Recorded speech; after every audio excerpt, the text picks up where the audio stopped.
Hello friends, welcome to learning point GS. आज हम पढ़ने वाले हैं पर्यावरण अध्ययन यानी इन्वायरमेंट में आज हम लेके आए हैं ईवीएस के मोस्ट इम्पॉर्टेंट ऐसा टॉपिक जो एवरी ईयर रिपीट होता है। 2 से 3 नंबर ये कवर करता है। ये हमारे 2021 में जो जनवरी में एग्ज़ाम होने वाला है उसके अकॉर्डिंग हम ये प्रिपरेशन कर रहे हैं। ये हमारी 10th वीडियो है, 9th तक हम कवर कर चुके हैं। आपको हमारी प्लेलिस्ट में उसकी डिस्क्रिप्शन मिल जाएगी। आज हम पढ़ रहे पक्षियों व उनके घोंसलों और उसके प्रकार के, उसके महत्व के बारे में और उसके तथ्यों के बारे में आज हम विस्तार से पढ़ेंगे। चलिए देखते हैं। पहला है पक्षियों द्वारा बनाए जाने वाले घोंसले कौन कौन से होते हैं, उसको हम आज विस्तार से पढ़ेंगे। फ्रेंड्स, अपने नोट्स जो भी हैं आप अपने हैंड राइटिंग से अपने खुद के नोट्स तैयार करिए, जो कि आपके एग्ज़ाम में आपकी बहुत हेल्प करेंगे। जिसको भी ये वीडियो प्लीज़ पसंद आया, लाइक एंड सब्सक्राइब करना ना भूलें। अपने फ्रेंड्स को भी ज़रूर शेयर करें ताकि वो अपने एग्ज़ाम में उससे बेनिफिट्स ले सकें। तो चलिए पहला पॉइंट देखते हैं। इंडियन रॉबिन बर्ड यानी कलचिड़ी। जैसे आप पिक्चर में देख रहे हैं कि ये घोंसला कहाँ बना रखा है इसने, पत्थरों के बीच में। चलिए देखते हैं क्या है इसके बारे में। ये पत्थरों के बीच मुलायम घोंसला बनाती है। ये किस किस से घोंसला बनाती है? टहनी, जड़ें, ऊन, बाल, रुई आदि से। तो फ्रेंड्स, जैसे आप पिक्चर में देख रहे हैं, जो इंडियन रॉबिन है यानी कलचिड़ी जिसको कहते हैं, वो अपना घोंसला कहाँ बनाती है? पत्थरों के बीच में। तो एग्जाम में प्रश्न कैसे आता है कि इंडियन रॉबिन यानी कलचिड़ी अपना घोंसला कहाँ बनाती है? पत्थरों के बीच में। या ऑप्शन में ये भी दे देगा कि किस किस से अपना घोंसला बनाती है? टहनी, रुई, जड़ें, बाल आदि से बनाती है। आई होप आपको फर्स्ट पॉइंट क्लियर हो गया होगा। चलिए नेक्स्ट देखते हैं। नेक्स्ट है हमारा सेकंड पॉइंट यानी कौवा। जो कौवा है उसके बारे में आज यहाँ पे हम डिस्कस करेंगे। ये अपना घोंसला पेड़ की सबसे ऊंची डाली पर बनाता है। कौवे के घोंसले में लोहे के तार, टहनी आदि होते हैं। कौवे के घोंसले में कोयल अंडे देती है। जो फ्रेंड्स, ये कौवा होता है बहुत ही चालाक होता है। वो अपना घोंसला कहाँ बनाता है? पेड़ की सबसे ऊंची डाली पर बनाता है और इसको बनाने के लिए तार वगैरह का इस्तेमाल करता है। जो कोयल होती है वो बहुत चालाक होती है। वो अपना घोंसला कभी नहीं बनाती, अपने अंडे को कौवे के घोंसले में डाल देती और कौवा उसे अपना अंडा समझ के सेता है। फ्रेंड्स, डायरेक्ट प्रश्न पेपर में कैसे पूछता है कि कोयल अपना अंडा किसके घोंसले में डाल देती है? कौवे के घोंसले में डाल देती है। तो ऐसे भी पूछ लेता है कि कौन सा पक्षी है जो अपना घोंसला नहीं बनाता? कोयल नहीं बनाती। या कौवा अपना घोंसला कहाँ बनाता है? पेड़ की ऊंची डाली पर। ये अधिकतर ये क्वेश्चन पेपर में आया हुआ है, रिपीट हो चुका है। तो आई होप ये पॉइंट आपको क्लियर हो गया होगा। चलिए नेक्स्ट देखते हैं। नेक्स्ट हमारा थर्ड पॉइंट में हम डिस्कस कर रहे हैं दर्जिन चिड़िया के बारे में। दर्जिन यानी टेलर चिड़िया। दर्जन चिड़िया यह अपनी नुकीली चोंच से पत्तों में छेद करके सीकर घोंसला बना लेती है। फ्रेंड्स, जैसे आप जो पिक्चर है, नीचे चित्र है, उसमें आप देख पा रहे हैं कि जो ये चिड़िया है इसने दो पत्तों को आपस में सील रखा है। ऐसा लग रहा है कि इसने स्टिचिंग कर रखी है। इसको पत्तों को सील कर अपना घोंसला बनाती है और उसमें अपने अंडे देती है और वो है उसी में रहती है।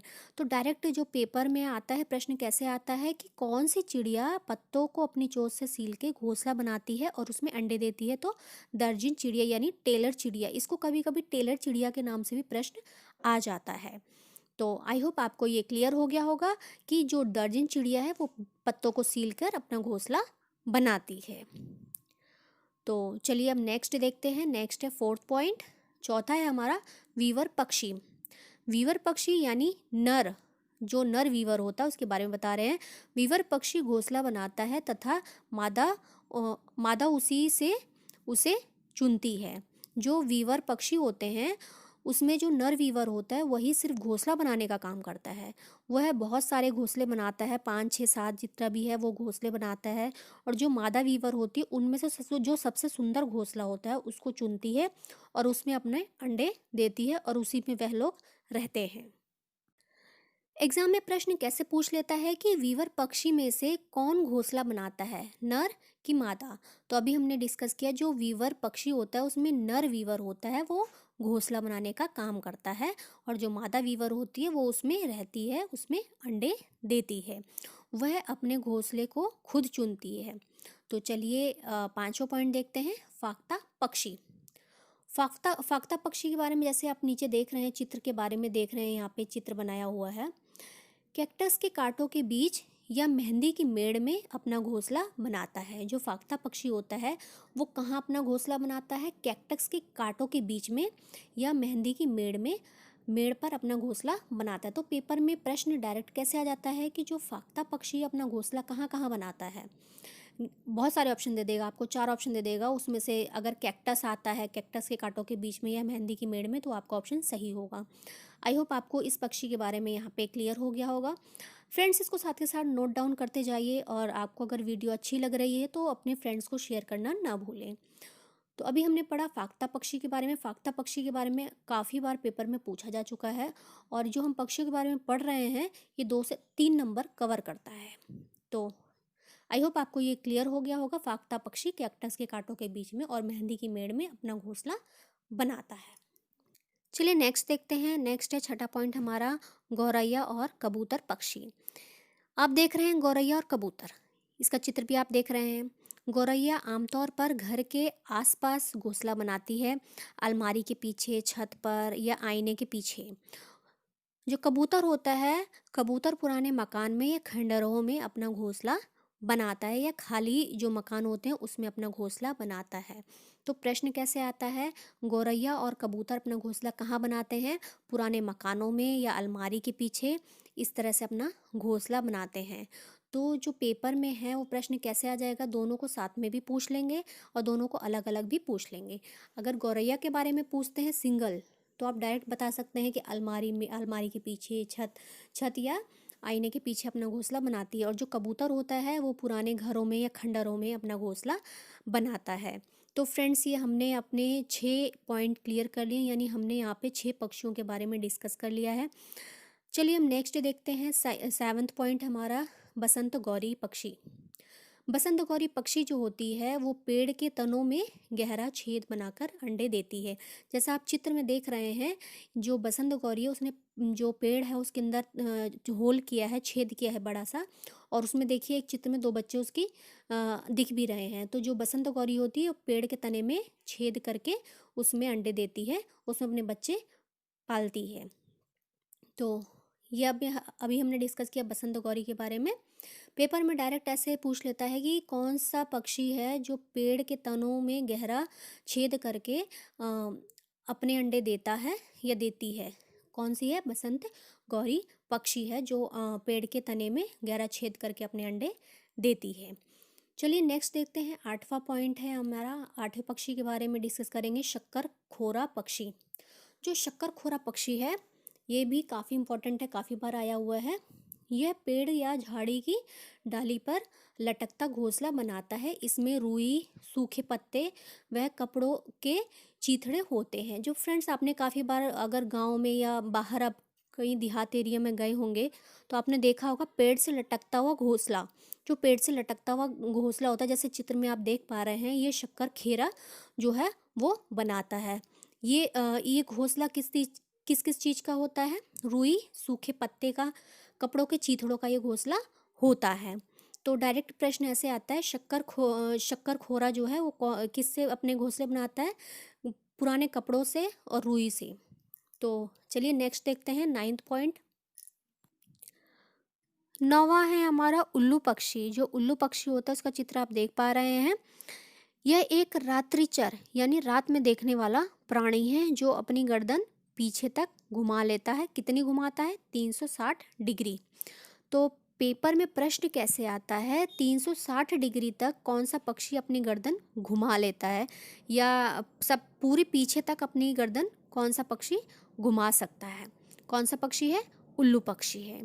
तो फ्रेंड्स, अभी तक हमने 9 पक्षियों के बारे में यहाँ पे डिस्कस कर लिया है, यानी 9 ऐसे पक्षी हमने डिस्कस किए हैं जो कि हर साल 2 से 3 पक्षियों के बारे में ज़रूर पूछता है या पक्षियों से रिलेटेड कोई भी पॉइंट उठा के पेपर में पूछ लेता है।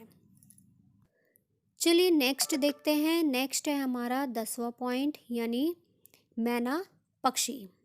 यानी जो मैना है उसके बारे में यहाँ पे हम बात कर रहे हैं। रेगिस्तान में मैना चिड़िया पाई जाती है। मैना अपनी गर्दन को झटके से पीछे कर लेती है। देखिए फ्रेंड्स, जो मैना होती है वो बहुत ही झटके से अपनी गर्दन पीछे कर लेती है और आगे आगे कर लेती है।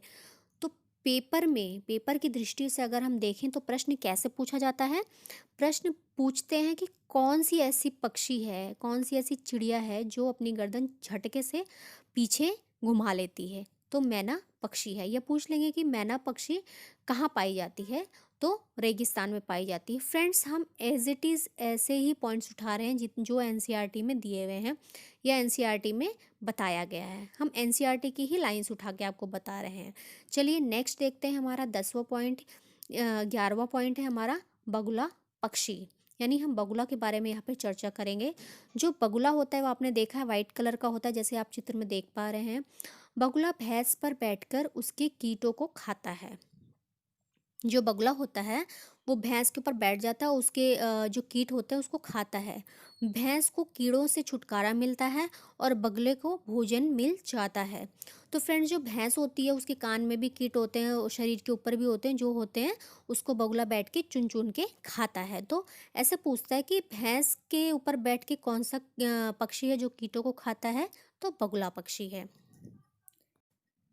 चलिए कुछ देखते हैं महत्वपूर्ण बिंदु, ऐसे बिंदु जो पक्षियों से रिलेटेड हैं और हर साल प्रत्येक वर्ष पूछे जाते हैं। पहला बिंदु है हमारा पक्षियों के पंख उड़ने, सर्दी गर्मी से बचने हेतु रूपांतरित होते हैं। यानी जो पक्षी होते हैं उनके पंख ठंडी में सर्दियों से बचने के लिए और उड़ने के लिए प्रयोग में आते हैं। पक्षियों की चोंच में दांत नहीं होते। जो पक्षी होते हैं उनकी चोंच में दांत नहीं होते हैं।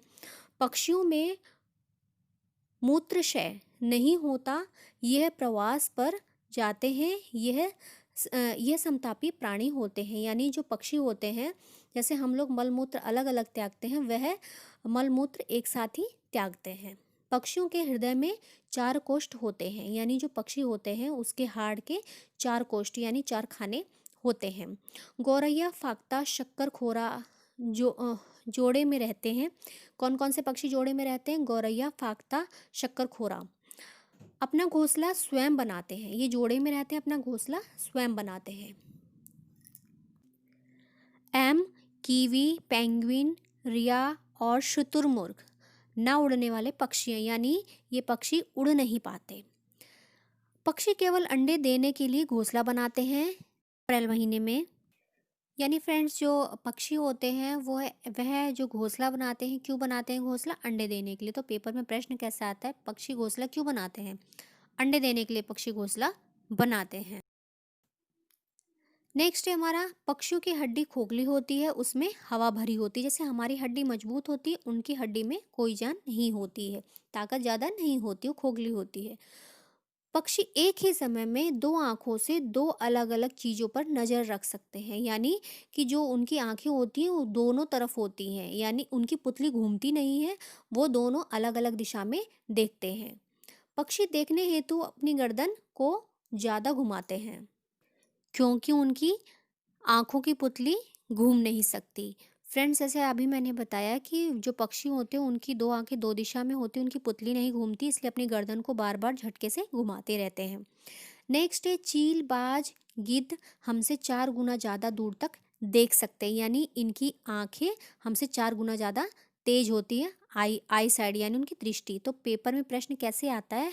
हमसे 4 गुना ज़्यादा कौन सा पक्षी देख सकते हैं या कौन सा जानवर देख सकता है? जिसमें चीता है जानवरों में और पक्षी में बाज और गिद्ध है। अगला है रात में जागने वाले जानवर हर चीज को सफेद व काली ही देखते हैं। जैसे हमने उल्लू के बारे में डिस्कस किया था। जो उल्लू है वो रात में देखता है, आप सबको पता है। वो अपनी जो गर्दन है 360 डिग्री घुमा लेता है और वो हर चीज को काले और सफेद में ही देखता है। तो फ्रेंड्स, आज हमने डिस्कस किया है पक्षियों के बारे में। पक्षियों के बहुत ही इंपॉर्टेंट क्वेश्चंस हैं। ये 2 से 3 नंबर आपके हर साल के पेपर में कवर करते हैं, सीटेट या टेट हो किसी भी स्टेट का।